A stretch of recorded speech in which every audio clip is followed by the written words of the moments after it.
വേറെ എന്ത് ചെയ്യാൻ പറ്റും? പിന്നെ ഒരു കാര്യം ഇവിടെ പറഞ്ഞിട്ട് നമുക്ക് അടുത്ത പരിപാടിയിലോട്ട് പോവാം. ടർഫ്, നമ്മുടെ ടർഫ് നമ്മൾ കഴിഞ്ഞായിരുന്നു. ടർഫ് നമ്മൾ തോറ്റു. നമ്മൾ തോറ്റേന്റെ കാര്യത്തിൽ ഒന്നും എക്സ്ക്യൂസ് പറയുന്നില്ല. അവർ നന്നായിട്ട് കളിച്ചു, നമ്മൾ ഇതാക്കി.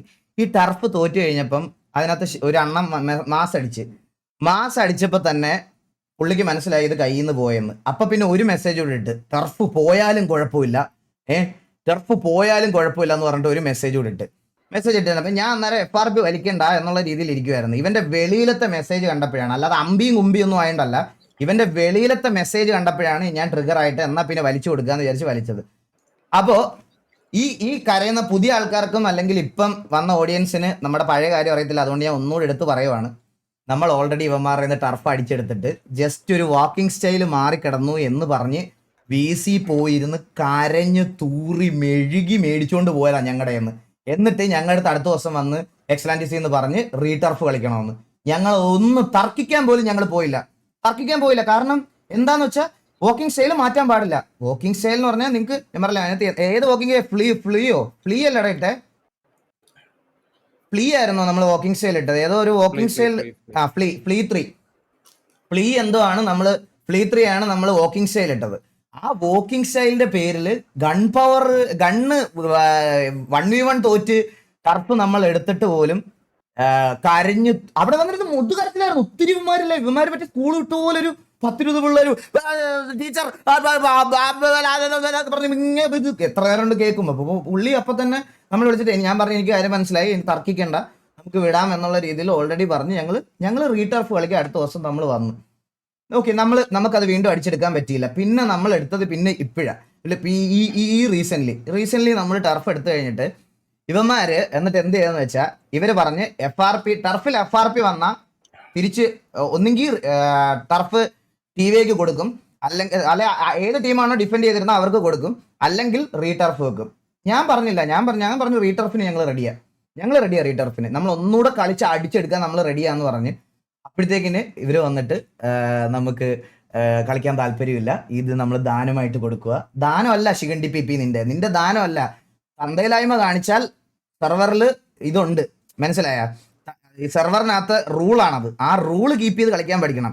അതിനകത്ത് അന്നേരം അവിടെ ഇവനെ ഞാൻ കഴിഞ്ഞ ടർഫ് തോപ്പിച്ചപ്പം ലൈവിൽ ഞാൻ മാസ് അടിച്ചതിന് ഇവന് റിപ്ലൈ പറയാൻ, ഇവൻ മറ്റേ ലൈവ് ഒന്നും ഇടത്തില്ലല്ലോ, അതുകൊണ്ട് ഇവന് റിപ്ലൈ പറയാൻ എന്തെങ്കിലും വേണ്ടേ? നമ്മുടെ പോയിന്റ് ഓഫ് വ്യൂവിൽ കാണണ്ടേ, നിങ്ങളെയൊക്കെ കാണിക്കണ്ടേ, ഇവന്റെ മാസ് ഡയലോഗ് നിങ്ങളെയൊക്കെ കാണിക്കണ്ടേ? അതിനുവേണ്ടി അളി എന്ത് ചെയ്യുന്ന വെച്ചാൽ വാർ ചാറ്റിലിട്ടാൽ ഞാൻ എന്തായാലും കാണുമെന്ന് മനസ്സിലായി. അപ്പോൾ വാർ ചാറ്റിലിട്ട് ഞാൻ കളി തോറ്റേന് ഒരു എക്സ്ക്യൂസും പറയാനില്ല ഗൈസ്, നമ്മുടെ മിസ്റ്റേക്കില്ല കളി തോറ്റേ. ഞാൻ അതിൽ വേറെ ഒരു ഇതും പറയാനില്ല. ഞാൻ പറഞ്ഞല്ലോ, അത് നമ്മുടെ പ്ലേയേഴ്സിന് വന്ന ഒരു മിസ്റ്റേക്കിൽ ഒരു കോൾ രണ്ടുപേരുടെ കൺഫ്യൂഷനായി രണ്ടിടത്ത് പോയതാണ്. അതിൽ ഞാൻ ഒരു ഇതും പറയുന്നില്ല. പക്ഷെ അത് കഴിഞ്ഞ് നടന്ന കാര്യത്തിനെ പറ്റിയാണ് പറയണേ. നമ്മൾ റെഡി ആയിരുന്നു റീടർഫ് കളിക്കാൻ, അവർക്ക് റീടർഫ് കളിക്കാൻ താല്പര്യം ഇല്ല എന്ന് പറഞ്ഞിട്ട് അവർ ടർഫ് ഇതാക്കി. അപ്പം സെർവർ സൈഡ് നോക്കുമ്പോൾ ഡിഫെൻഡ് ചെയ്തത് TV. അപ്പൊ TVക്ക് തന്നെ ടർഫ് തരണം. അതിനേക്കാൾ വലിയ കോമഡി എന്താന്ന് പറയട്ടെ, അടുത്തതെന്ന് പറഞ്ഞാൽ നമ്മൾ ഓപ്ഷൻ ഓൾറെഡി പ്ലാൻ ചെയ്ത് വെച്ചിരുന്നത് ഇവർ റാഞ്ചോ അടിക്കാന്നാണ്. അപ്പോൾ നൈസായിട്ട് റാഞ്ചോ വന്നങ്ങ് ന്യൂട്രലൈസ് ചെയ്ത് റാഞ്ചോ അങ്ങ് എഴുതി കൊടുത്ത് റാഞ്ചോ ദാനം കൊടുത്ത് നമ്മൾ വേറെ സിറ്റിയിലത്തെ ചെറിയ ഗാങ്സിനെ തല്ലി മറ്റേ ഇതെടുക്കണ്ടെന്നുള്ള രീതിയിൽ നമുക്ക് ടർഫ് വേണമെന്നുള്ളത് നമ്മൾ റാഞ്ചോ പ്ലാൻ ചെയ്ത് റാഞ്ചോ അടിച്ചെടുക്കാന്നുള്ള രീതിയിൽ റാഞ്ചോ ചെയ്തപ്പോൾ റാഞ്ചോ അങ്ങ് ഇത് ചെയ്ത് ന്യൂട്രലൈസ് ചെയ്ത്. അവർക്ക് 2 ടർഫും വേണ്ട, അവർക്ക് ആ ടർഫ് വേണ്ടെന്ന് പറഞ്ഞിട്ട് റാഞ്ചോ അങ്ങ് എഴുതി കൊടുത്ത്. ഭയങ്കര ബുദ്ധിയാ. ഞാൻ പറഞ്ഞല്ലോ ഗൈസ്, ഇത് ഇവന്റെ സൂക്കേട് വേറെയാണ്. ഇവന്റെ സൂക്കേട് എന്ന് പറഞ്ഞാൽ ഇപ്പൊ നിങ്ങളടുത്തൊരു എക്സാമ്പിൾ പറയാം. ബുദ്ധിയാ. ഞാൻ പറഞ്ഞല്ലോ ഗൈസ്, ഇത് ഇവന്റെ സൂക്കേട് വേറെയാണ്. ഇവന്റെ സൂക്കേട് എന്ന് പറഞ്ഞാൽ ഇപ്പൊ നിങ്ങളടുത്തൊരു എക്സാമ്പിൾ പറയാം. ഒരു ഗ്യാങ്ങിന്റെ റിക്രൂട്ട്മെന്റ് നടക്കുക, അവർക്ക് ആ ടർഫ് വേണ്ടെന്ന് പറഞ്ഞിട്ട് റാഞ്ചോ അങ്ങ് എഴുതി കൊടുത്ത്. ഭയങ്കര ബുദ്ധിയാ. ഞാൻ പറഞ്ഞല്ലോ ഗൈസ്, ഇത് ഇവന്റെ സൂക്കേട് വേറെയാണ്. ഇവന്റെ സൂക്കേട് എന്ന് പറഞ്ഞാൽ ഇപ്പൊ നിങ്ങളടുത്തൊരു എക്സാമ്പിൾ പറയാം. ഒരു ഗ്യാങ്ങിന്റെ റിക്രൂട്ട്മെന്റ് നടക്കുവാണേ, അതൊരു ഗ്യാങ്ങിന്റെ റിക്രൂട്ട്മെന്റ് നടക്കുമ്പോൾ അടുപ്പിച്ച് ഒരു 10 പേരെ ഇങ്ങനെ നിരത്തി നിർത്തിയേക്കുക. നീ വാ കമൺ ഫസ്റ്റ്. വാസുവിന്റെ ലൈവ് കാണുമോ? ഞാൻ വാസുവിന്റെ ലൈവ് ഇടയ്ക്കൊക്കെ കാണാറുണ്ട്. നീ ഔട്ട് പോടാ, നീ ഔട്ട് പോടാ. മറ്റേ അടുത്തോളാ. നീ ലൈവ് കാണും വാസുവിന്റെ? കൊട്ടവാസുവിന്റെ ലൈവ് കാണും. സെലക്ടഡ് വാ വാ വാ. ഓക്കെ, കയറി. ഇവനെ കൺപവർ ടെസ്റ്റ് ചെയ്യണ്ട. അവനെടുത്തു. എന്നിട്ട് ഇനിയിപ്പോ മൂന്നാമത് ആരെങ്കിലും ന്യൂട്രലായിട്ട്, ബ്രോ ഞാൻ ലൈവൊക്കെ കാണാറുണ്ട്, ഞാൻ അങ്ങനെ വലിയ ഫാനൊന്നും അല്ല, എനിക്ക് പിള്ളേർ ഞാൻ ലൈവ് കണ്ടിട്ടുണ്ട്, അത്രയ്ക്ക് വലിയ ഇഷ്ടമൊന്നുമല്ല, ഇടയ്ക്ക് കാണും, ഇതാക്കും, ന്യൂട്രലാ. ഇതുവരെയുള്ള ഓക്കെ. ഇനി അങ്ങോട്ട് ആ ലൈവ് ഒന്നും കാണണ്ട, ഇങ്ങനത്തെ പരിപാടി ഒന്നും വേണ്ട. കയറി അവനെ കൺപവർ ടെസ്റ്റ് ചെയ്ത് എന്ന് പറഞ്ഞാൽ അടുത്ത് തന്നെ. എടാ നീ ആദ്യം പോയിട്ട് ഈ പറയണത് പോലെ നിന്റെ ഇൻസെക്യൂരിറ്റി മാറ്റണം. അതായത് ആ പിള്ളേരുടെ മറ്റേ വാട്സപ്പും ഇൻസ്റ്റാഗ്രാമും ഒക്കെ ചെക്ക് ചെയ്തിട്ട് നീ എന്തിനാടാ അവർക്ക് മെസ്സേജ് അയക്കുന്നു, അവന് മെസ്സേജ് അയക്കുന്നു. ഇതൊരു സ്ഥിരം പരിപാടിയായിരുന്നു ഇടയ്ക്ക് ജോക്കി. ഇത് ഇടയ്ക്ക് ഒരു സ്ഥിരം പരിപാടി ജോക്കി. നമ്മുടെ സൈഡിൽ നിന്ന് ഇപ്പൊ നമ്മുടെ ടിവിയുടെ എന്തെങ്കിലും ഒരു സാധനം ലീക്ക് ആയാൽ അവനെ വിളിച്ചു വരുത്തിയിട്ട് അവന്റെ പേഴ്സണൽ വാട്സപ്പ് ഇൻസ്റ്റാഗ്രാമും ഒക്കെ ചെക്ക് ചെയ്യാൻ നമുക്ക് പറ്റുമോ? ഞങ്ങളത് ചെയ്യാറില്ല. നമ്മുടെ ടിവിയൊക്കകത്ത് ഇതിനു മുമ്പ് നമുക്ക് 2 ഗ്രൂപ്പ് ഉണ്ടായിരുന്ന സമയത്ത് ഈ പറയണതുപോലെ അങ്ങനെ ഒരു സംഭവം നടന്നിട്ട് പോലും നമ്മളാരും അതൊന്നും ചെയ്തിട്ടില്ല. നീ ആദ്യം പോയി നിന്റെ മെമ്പേഴ്സിന് ഒരു ട്രസ്റ്റ് ഉണ്ടാക്ക്, എന്നിട്ട് മതി PP ഔത്തും മറ്റേ കൊട്ടയാട്ടവും ഒക്കെ അതിനുശേഷം മതി. മനസ്സിലായ? തല്ലുകൊള്ളി നീ അല്ലല്ലാതെ ഞാൻ പറഞ്ഞതെന്ന് വെച്ചാൽ നമ്മള് അത്രയും ഡൗൺ ആയിട്ടിരുന്ന സമയത്ത് പോലും നമ്മുടെ അടുത്ത് വന്ന് മെസ്സ് ഇറക്കി മറ്റേ ഇതാക്കിയ സിറ്റിയിൽ ഹെൽത്ത് ഫെയർ വരെ നമ്മുടെ അടുത്ത് ഒരു സമയത്ത് ഇല്ല സിറ്റുവേഷൻ ഡ്രോപ്പ് ചെയ്യാന്ന് പറഞ്ഞിരുന്ന സമയത്ത് മറ്റേ വന്ന് ഷോ കാണിച്ചിട്ട് പോയ വാണപ്പനാണ് ഇവൻ. മനസ്സിലായ?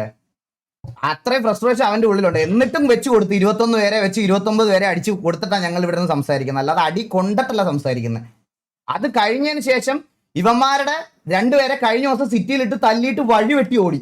സിറ്റുവേഷൻ എടുത്തിട്ടില്ല, പിന്നീട് ഇതുവരെ സിറ്റുവേഷൻ എടുത്തിട്ടില്ല TV ആയിട്ട്. നമ്മൾ വൺസ് നമ്മൾ റീബിൽഡ് കഴിഞ്ഞ് നമ്മൾ ഇത്ര ആയതിനു ശേഷം ഇതുവരെ അവന്മാരെ സിറ്റി കണ്ടിട്ടില്ല.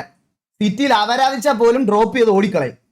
മനസ്സിലായ? ഇതിപ്പോ 2 സിറ്റുവേഷൻ ആണ് ഇപ്പൊ T47 ഡ്രോപ്പ് ചെയ്ത് ഓടിക്കളഞ്ഞത്. എന്നിട്ടാണ് ഇവന്റെ മെസ്സടി കേൾക്കണം നമ്മളിരുന്ന്. ആ മെസ്സടിയൊക്കെ നിന്റെ കയ്യിൽ വെച്ചാൽ മതി. ദാനമൊക്കെ നിന്റെ ആർക്കേലും കൊണ്ട് കൊടുത്താൽ മതി. നിന്റെ ദാനം പേടിച്ചു തൂറി സറണ്ടർ ചെയ്ത് കയ്യിലുള്ള ടർഫും വിട്ടിട്ട് പോയ ഏക ഗ്യാങ് നീയൊക്കെ മാത്രമേ ഉണ്ടാവുള്ളൂ. തീട്ടങ്ങളെ അവന്റെ കുഴലൂത്ത്. അപ്പൊ അതാണ് ടർഫ് നമുക്ക് തിരിച്ചു തന്ന് അഡ്മിൻ സൈഡിൽ നിന്ന്. ആൻഡ് അവരുടെ ഉണ്ടായിരുന്ന വേറൊരു ടർഫ് കൂടെ ന്യൂട്രലൈസ് ചെയ്തിട്ട് ഓടിക്കളഞ്ഞു. അപ്പൊ ഇതാണ് ടർഫ് അപ്ഡേറ്റ്. ഇല്ല ഞാൻ ചില്ല. ഇവൻ എന്നോട് ഇവൻ ഇൻസ്റ്റാഗ്രാമിൽ സ്റ്റോറി ഇട്ട രീതിയിൽ ഞാനിപ്പോ തിരിച്ചു പറയണമായിരുന്നെങ്കിൽ കുറച്ച് ഭയങ്കര വൾഗറായി പോയേനെ. ഞാനില്ല മെച്ചൂരാനന്ദത്തായാലും ഇപ്പൊ റെഗുലർ ആയിട്ട് തിന്നുന്നോണ്ടാണ് ഞാൻ അത് അത്രയും കൺട്രോൾ ചെയ്ത് സംസാരിക്കണേ. മനസ്സിലായ? അത് നന്നായിട്ട് വർക്ക് ചെയ്യുന്നുണ്ട്. അതുകൊണ്ടല്ലേ ഞാൻ ഇത്ര കൂളായിട്ട് സംസാരിച്ചത്. അല്ലെങ്കിൽ ഞാൻ വിളിക്കൂലേ കൊച്ചുണ്ടയാണ് അവൻ, വെറും കൊച്ചിറക്കനാ. ഒന്നും പറയാനില്ല.